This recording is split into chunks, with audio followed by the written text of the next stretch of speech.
One of the most important things to consider when conducting a writing consulting session is to be always actively listening. And here are some ways that we can be doing that in our writing appointments. There are steps to this. Step one is to ask questions, okay? When you're using a Socratic tutoring method or when you're just trying to listen, students respond better when you give questions rather than advice. This keeps things kind of open-ended and it prompts them to critically think for themselves. If you ask them a question instead of just telling them what's wrong, it gets them to think about what might be wrong themselves. Also, you can use it to fill in silences, and it really prompts them to be thinking about why something is wrong. For instance, if you're going through a paper and you ask them a question about something that you see, they're more likely to see that it's wrong for themselves and catch it themselves in the future. Step two, stop talking. Once you've asked a question, listen to the answer, maintain eye contact, and use note-taking, list-making, or you can use more questions to keep track of what the student is saying.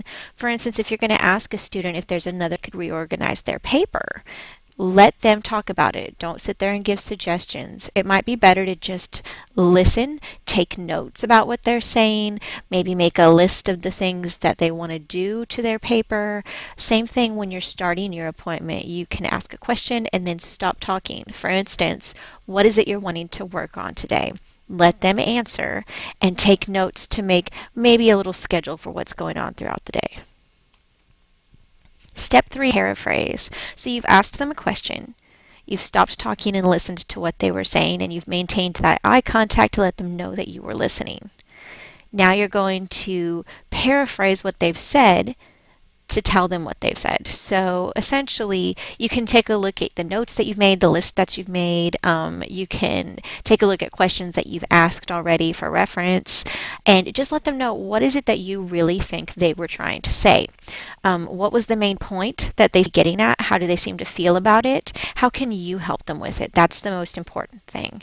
Okay, so if a student tells me that what they really want to work on is grammar and punctuation because they're not very good at it, and then they let me know that they're an ELL student and that their instructor made them come, I'm going to let them say all of this. I'm going to take notes on things they might want to be working on. Then I'm going to paraphrase back to them and I'm going to say something like, okay, so it sounds to me like your main concern is just usage and sentence structure and grammar.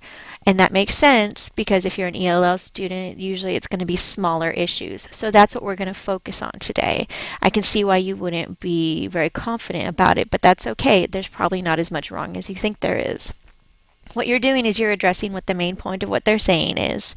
You're addressing how they feel about it. And you're telling them what you think they mean and what they need and how you plan on helping them. By letting them know that you plan on working on just the smaller things, that's probably going to let them know that that's what you're looking for. Now, you might end it with, is that correct? Does that make sense? Am I right in saying that? Because the student might not always know exactly what they're trying to say, and when you say it, they're like, yeah, that's it. Or otherwise, they might say, well, I mean, I don't want to focus solely on that. I also have this concern. It gets them thinking about what they really mean.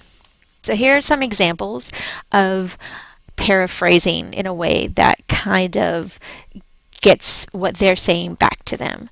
Okay, so first of all, what I'm hearing is that you, and then whatever it is that you think the main point is, and then ask them, is that correct? Or from what I've heard, your main issue seems to be this. Does that sound right? It sounds like you're wanting to, and then say what it is that you think they're wanting to do in this appointment. Am I right?